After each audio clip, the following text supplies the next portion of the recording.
First class requirement number 7, Part B. Demonstrate tying the timber hitch and the clove hitch And their use in square, shear, and diagonal lashings. by joining 2 or more poles or staves together. In Requirement 7A, you learned a little bit about the history of pioneering skills, such as lashing.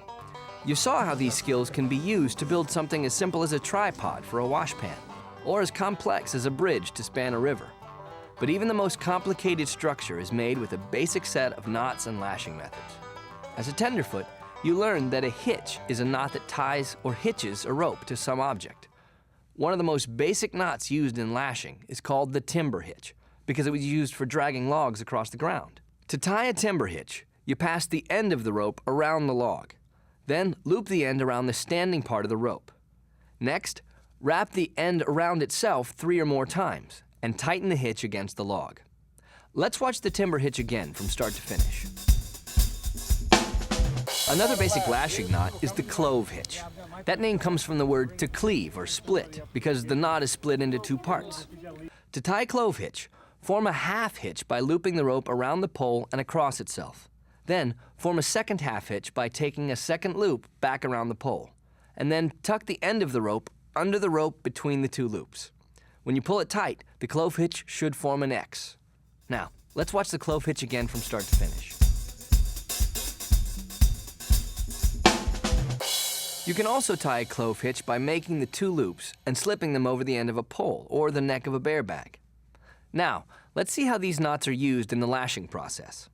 Lashings join 2 or more poles together, for example, in order to build a square framework. Where 2 poles cross each other at 45-degree or at 90-degree angles, you can use square lashings. To make a square lashing, place the 2 poles in position. Tie a clove hitch around the bottom pole right under the crosspiece. Just wrap the short end of the rope around the standing part so it's out of the way. Now, with the long end of your rope, make 3 tight wrapping turns around both poles. As you form the wrapping turns, lay the rope on the outside of each previous turn as it crosses the top pole, and on the inside of each previous turn as it crosses the bottom pole. Then add 2 frapping turns around the wrapping turns as shown. You finish with a clove hitch around the top pole, making sure it's tight against the lashings. Okay, let's see the square lashing again from start to finish.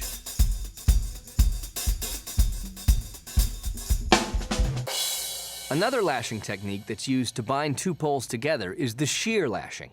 It's used where a flexible joint between 2 poles is needed, and the poles cross each other at a 45-degree angle or less. To make a shear lashing, lay the poles side by side so their bottom ends are even. Tie a clove hitch around one pole.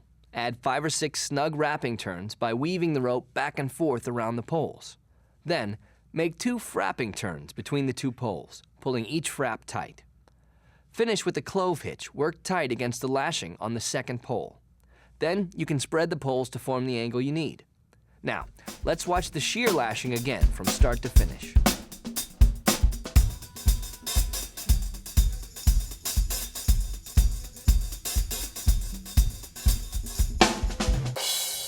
Another technique, called diagonal lashing, is used for binding together poles that cross each other at an angle of 45 to 90 degrees. To make a diagonal lashing, tie a timber hitch around both poles and pull it tight so the poles contact each other. Then, make 3 tight wrapping turns on the opposite diagonal.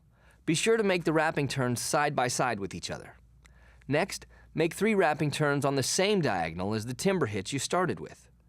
When you finish those wrappings, cinch them down with 2 frapping turns. Finally, tie off the rope with a clove hitch, making it tight against the lashing. Now, let's see the diagonal lashing again from start to finish.